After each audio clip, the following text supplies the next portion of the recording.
What's up, YouTube? How are you guys doing? Welcome back. My name is Aziz and I am an AI automation engineer and instructor. And today we want to continue with our little mini series in regards to creating high quality lead lists and how we can use n8n to build the flows that will help us to do that automatically, right? And if you remember, we took a look into the very first part last time, which was the sourcing. So this is where we used Apollo and where we used Apify, right? And today we are going to take a look into the qualifying part. So if you remember, this is the table that we have created last time. So everything that's yellow comes from Apollo, or better yet from Apify. And this is where we got all this base data, if you will. And today we are going to take a look how we can create the ICP match, right? So we are going to take a document which will contain the ideal customer profile for ourselves or for our clients. And then we will use AI and basically check for each and every lead that we have within our list if he really matches what we are looking for, right? And we will take a look into the flow itself, and this is what it looks like. And as you can see, this is even simpler than the last one. And I am, first of all, getting the ICP doc, right? So I have created an ICP doc, so an ideal customer profile document, which contains all the information that I have gathered either from my company, you know, for myself, or obviously for a client.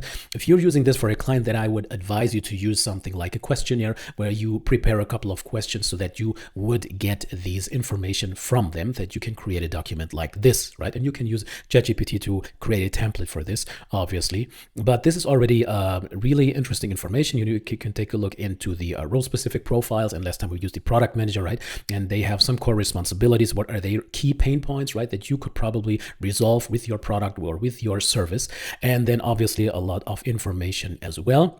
And this will be our reference doc, right? So this will be what we're going to match against when we are comparing this to the actual table.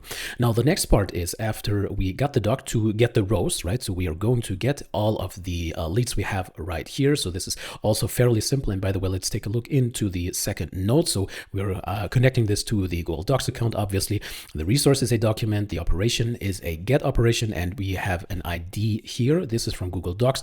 And this is something that you can get from the URL itself within Google Docs, right? So when I go into the URL, and you can see when I select this, then everything after the term document /d/ contains the ID, and then it goes until the second slash, and everything in between is the actual ID of that specific document. But you can even use the whole URL to get the information from there. So when I execute this, then you can see I activated this little toggle down here, which is called simplify. And I would advise you to do the same because we just want the content, right? Otherwise, it would separate the whole document, you know, into separate paragraphs and into different objects for each and every little headline and every little paragraph. That's not necessary. What we want is only to get the content. And this is already what we are getting out of this one. All right.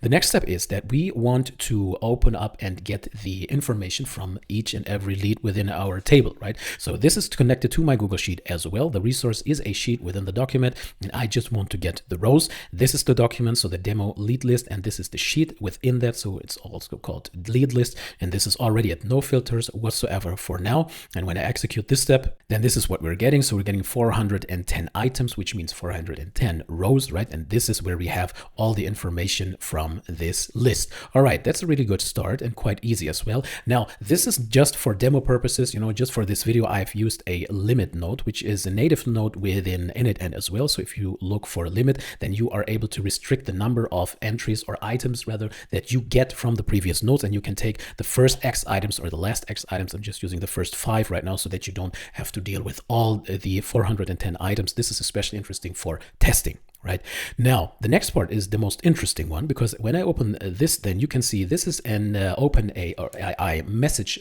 node, right? So when I look for OpenAI, and you can see that they have a couple of actions that you can use. And then if I look for message, then you have message and assistant, and we have message a model, right? And we're going to use the message a model part. And when I open this up, then you can see it is also connected to my OpenAI account. Obviously, the resources text, the operation is message a model. The model that I'm using is GPT 4.1 mini. You don't have to do this. You could try out 5 mini as well, which would probably in the long run make more sense, but you can just test this out. And then we have basically 2 prompts, right? So the first one is a system prompt. The second one is the user prompt. And if we take a look into the system prompt, I'm going to open this up, and then you can see that this is a rather short prompt as well. So I'm just telling it you are a lead industry classifier, and your main job is to assess and identify whether a lead matches a given ICP based on lead infos like company name and industry and everything else, right? And this is just the beginning. You can get really, really detailed with this. This is just a starter template that you can use, because you can obviously pass on all the information that you receive from Apollo and from anywhere else you can think of.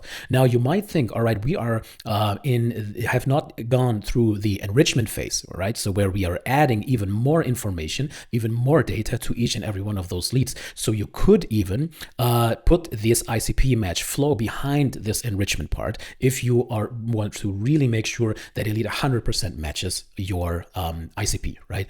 But you can also do it like this. So this is just, as I've mentioned, the starter template. So this is where I'm using this variable. So I'm getting the ICP doc and then just the content out of this. This is exactly what we received from the previous node, right? And that's already it. So, or before we continue, let's also take a look into the user prompt. This is also rather short. This is now the input, and I'm giving it the headline, I'm giving it the organization name, the industry, and then also the location. And as you can see, I'm also using a pseudo-HTML, if you will. These aren't necessarily real HTML tags. This is just for the prompt, in regards to making sure that the LLM knows where a certain information starts and where it ends. So this is basically the starting tag, and with the slash is the ending tag of HTML, and everything in between will be considered as the headline, right? So it's a little clearer for the LLM. And this is especially interesting if you're using longer texts like emails or anything else in regards to unstructured data. You don't have to do this, but it's quite helpful. All right, now that we have this, I am passing this on, right? I am telling it that it should make this assessment, and then depending on what the result will be, to put it into this column right here. And I'm just using a yes or no output here, right? And obviously also here, you can also use like a scoring system and how far you think this ICP would match, and you can have a score between 1 and 5 or something, and the one with the highest number matches perfectly, and the one with the lowest number doesn't match at all, and everything else in between you would still contact, right? Maybe that's more suitable for you, but this is also just as a start.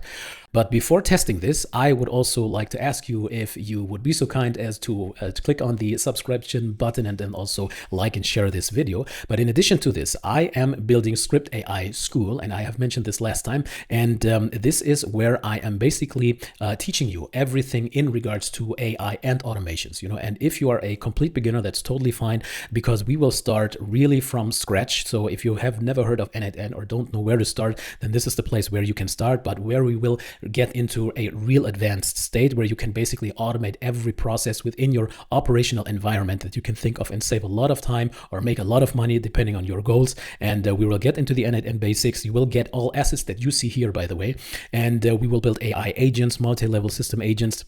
We will get into retrieval augmented generation, so how you can basically use your internal knowledge base to extend the knowledge of the LLM further. We will get into scraping. We will get into database designs and dashboards within Airtable, prompt engineering, and so on and so forth. So this will be a growing community and a growing school platform, a learning platform where you will learn everything in regards to AI and automation. This will be a paid community sooner or later, but if you join today at the time of this recording, this will be free and stay free for you forever, right? So join today and don't miss out on this. All right, so let's test our flow and just see what it does. So I'm jumping into my table again, and let's just take the first 5 leads here, and you can see that the ICP match column is empty, and I'm going to just run this whole flow. And now it's done. And if we take a look into the executions, this was fairly fast. So it took 11 seconds to run through the whole flow. Obviously, we are only processing 5 items, but still. And then if we look into our table, then you can already see, all right,